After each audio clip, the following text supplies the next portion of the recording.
Benvenuti Sky Kids in una nuova puntata dedicata alla storia di Sky, Children of the Light. La scorsa volta ci siamo lasciati con un dubbio che oggi andremo a dissipare, totalmente o quasi totalmente. Siamo sempre nella Valle del Trionfo e quella alle mie spalle è la porta per l'area di volo, una delle zone che trattiene una doppia identità. Se da una parte vuol dire divertimento, sport, cooperazione con le mante, dall'altra rivela qualcosa di più oscuro. Venite, andiamo a scoprirlo. Come sempre, la nostra cara Aurora ci viene in soccorso. Capite perché nei primi episodi, quando ancora ero nell'isola dell'Alba e ho introdotto l'importanza della stagione legata ad Aurora, ho dato così tanto peso a questo personaggio? Perché a differenza di molte altre stagioni dove sì, hanno potuto aggiungere qua e là delle informazioni di corollario, nel caso di Aurora qui abbiamo proprio informazioni fondamentali per la storia di Sky, perché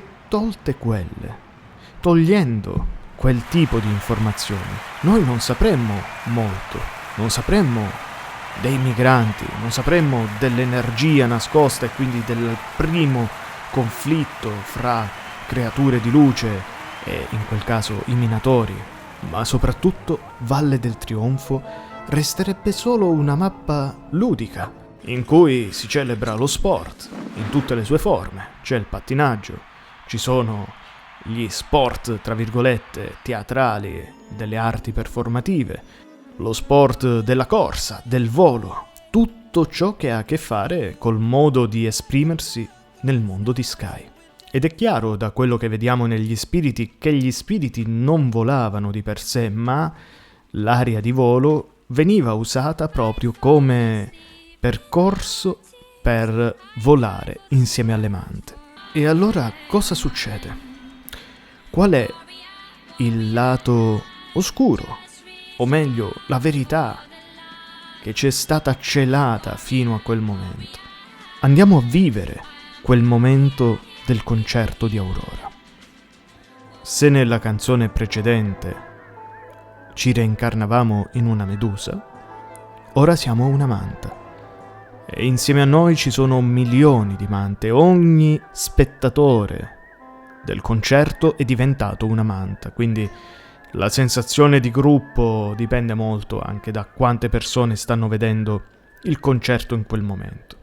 Avendo vissuto il concerto anche con numeri enormi, ho dei momenti in cui, secondo me, le visioni sono molto più complete. Bisogna immaginare queste mante, quindi, che viaggiavano libere nel mondo ben più vasto di quello che noi conosciamo della Valle del Trionfo, perché la Valle del Trionfo che a noi è aperta è solo una porzione, a mio parere, ma un po' come tutte le mappe.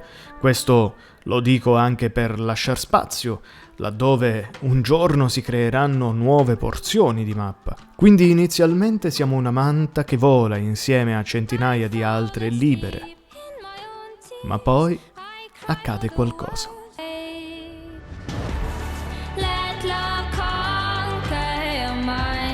Cannoni sparano, lance vengono gettate contro di noi, delle reti ci catturano, compaiono delle gabbie volanti, dove creature simili a noi, in questo caso le mante, vengono catturate. E quello che sembrava un gioco, volare fra gli edifici, sfidarci l'uno con l'altro, diventa per la manta una questione di sopravvivenza.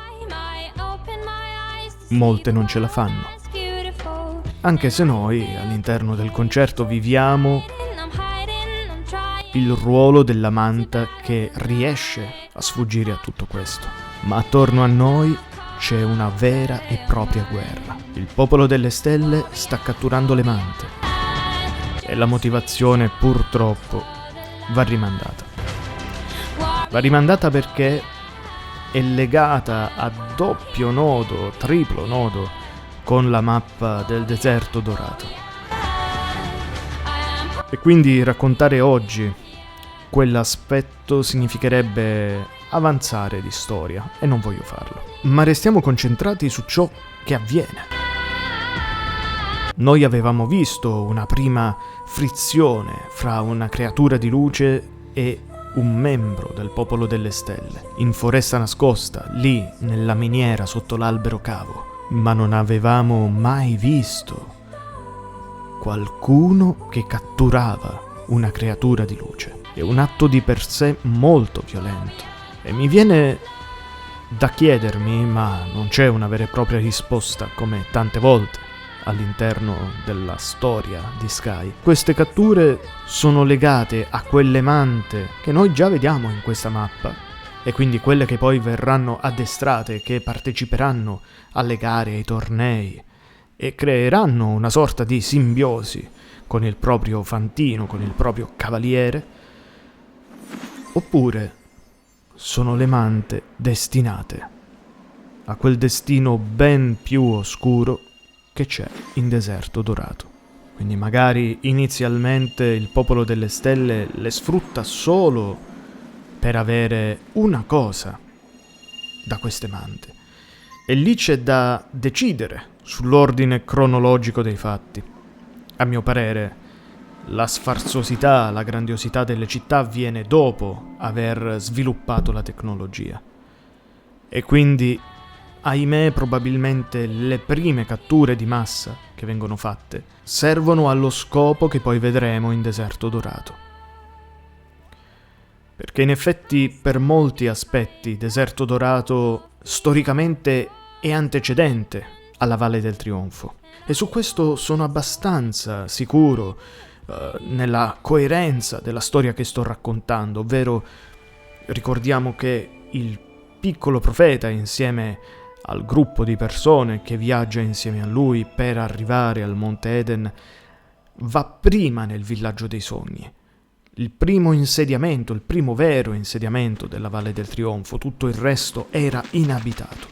E da lì va nel Deserto Dorato e nel Deserto Dorato crea questa cosa di cui non posso parlare e poi ritorna in Valle del Trionfo creando le megalopoli che noi vediamo.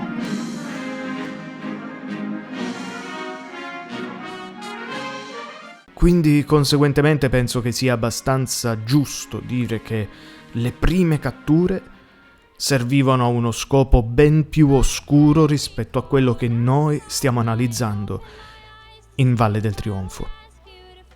Ed è chiaro che una volta che la tecnologia si è sviluppata e quindi il popolo delle stelle può vivere di sfarzo, può vivere di giostre, può vivere di adrenalina e di grattacieli sospesi nelle nuvole, ecco che lì le mante diventano altro. Per farvela capire, in breve, pensate alle mante come i cavalli. I primi cavalli selvatici che vengono catturati probabilmente non servivano a fare le corse, non servivano a giocare, non servivano agli sport, ma servivano per lavorare, servivano per far sì che gli uomini avessero un mezzo di trasporto per le proprie merci, per trasportare la propria famiglia, un vero e proprio mezzo di lavoro. Una volta che l'uomo poi ha sviluppato quei bisogni primari ed è arrivato a città enormi, a megalopoli, eccetera, allora sì, allora il cavallo diventa anche un gioco ludico, diventa anche quella simbiosi che non è appunto coercitiva, e questo è fondamentale per capire la storia di Sky. Le creature di luce in ogni caso non sono più creature intoccabili, non sono più quelle creature da celebrare con le campane, con le statue, creature lontanissime, mitiche, disperse in chissà quale sogni e quale storie. No, diventano delle creature tangibili, delle creature anzi facilmente catturabili, facilmente manipolabili e addestrabili.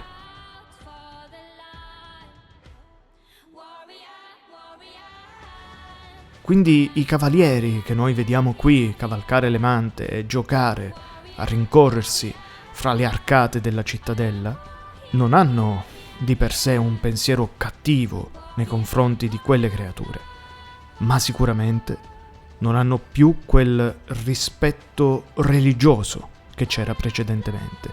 E questo perché in questa mappa, come ho detto più volte, si celebra l'uomo, non la natura.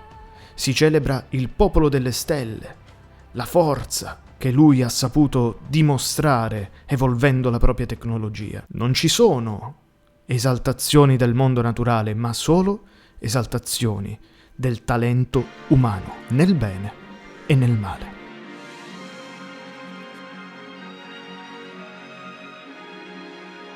Io con questo vi saluto, vi do appuntamento al prossimo video e ricordate, illuminate sempre il vostro cammino.